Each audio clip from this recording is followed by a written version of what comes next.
They said Star Wars was changing, but what we got was a reflection without depth, a message without music, a stage without story. It looks like the galaxy we loved, but it echoes like something hollow, like something rewritten with the soul left behind. You can feel the silence beneath the noise, the absence behind the color, the performance behind the purpose.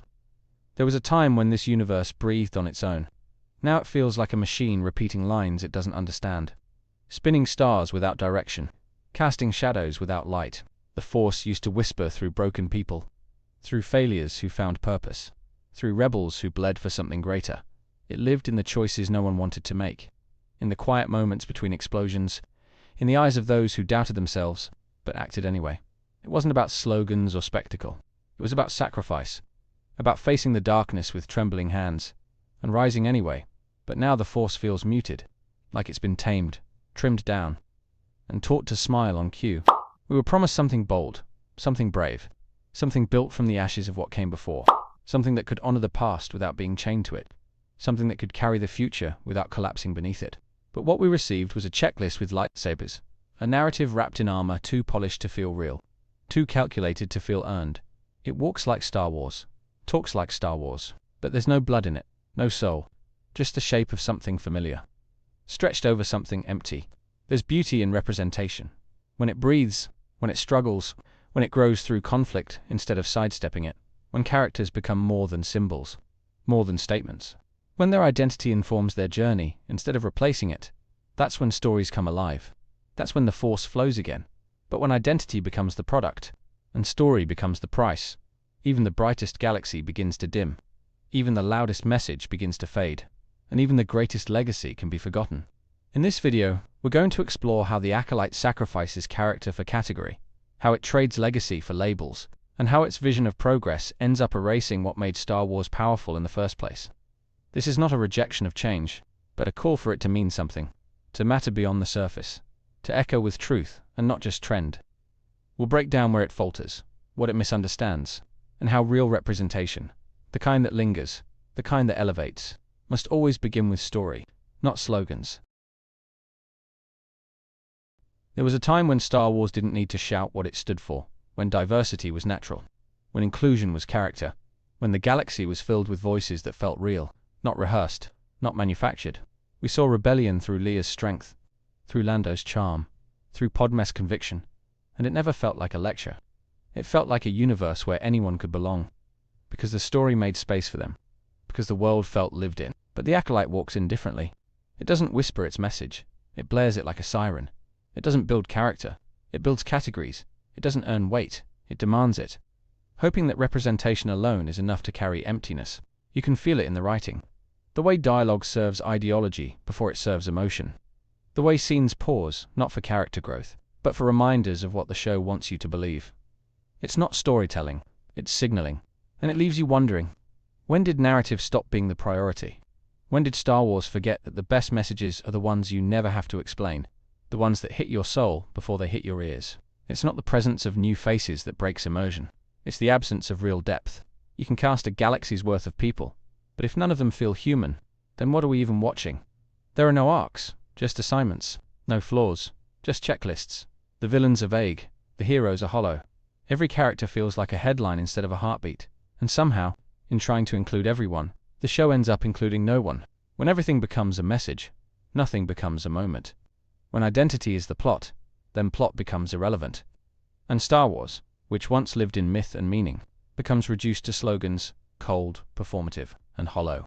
You start to see the seams, the way old themes are recycled with none of the soul, the way the Jedi are spoken of, not with wonder, but with disdain, the way nuance is stripped from every frame, in favor of clean divisions that don't reflect reality. And the worst part is, it didn't have to be this way. The bones of a good story are buried beneath the rubble, but the Acolyte refuses to dig deep. It trades humanity for hashtags, it trades legacy for lectures, and the Force gets lost in all the noise. You watch the show and feel nothing, not because you don't care, but because the show never gives you reason to.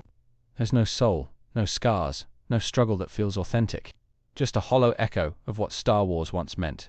You miss the complexity, the moral weight, the impossible choices that made heroes out of failures, villains out of men who once dreamed.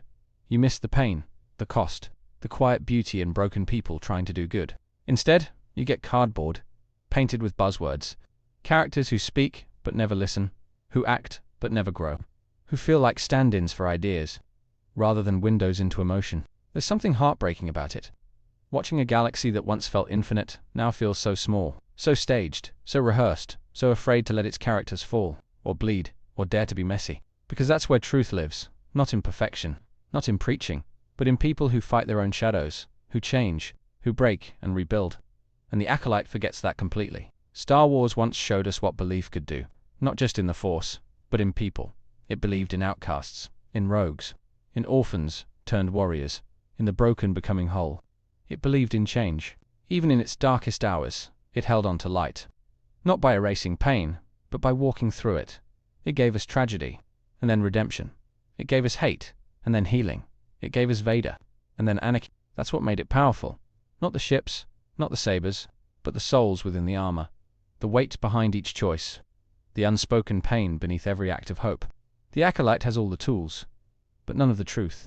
It borrows the symbols, but forgets the substance. It wears the Star Wars skin, but not the heart. And in doing so, it becomes a shadow of what it could be. Because AW doesn't come from saying something loud. It comes from saying something real. It comes from characters we believe, stories that hurt, and endings that matter, even if they're quiet. It's not too late, and it never was. Because the galaxy is big enough for every voice, every soul, every kind of strength. If only the story makes room for them to matter, not just to exist, but to be seen, to be felt. We don't need less representation. We need more meaning. Not just faces on posters, but hearts on the screen.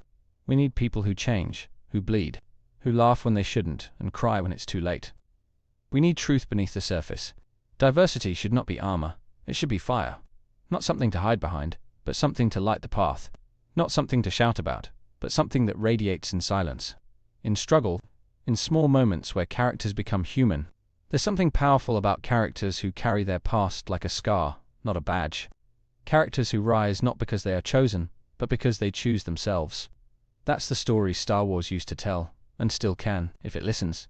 Because real representation is not about who stands on screen.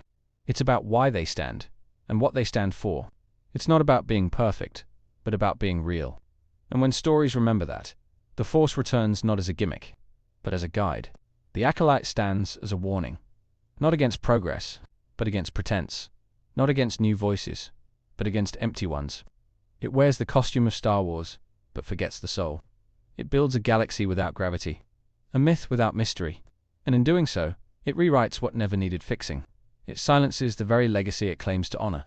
It reduces rebellion to buzzwords and characters to cliches. It forgets that belief cannot be demanded. It must be earned. This could have been powerful, revolutionary, a space for bold new stories to live and breathe. But instead, it reads like a checklist with lightsabers. It offers no friction, no risk, no hunger, only statements dressed as stories. Because when a myth becomes marketing, when characters become slogans, when emotion is replaced by obligation, the story dies standing up.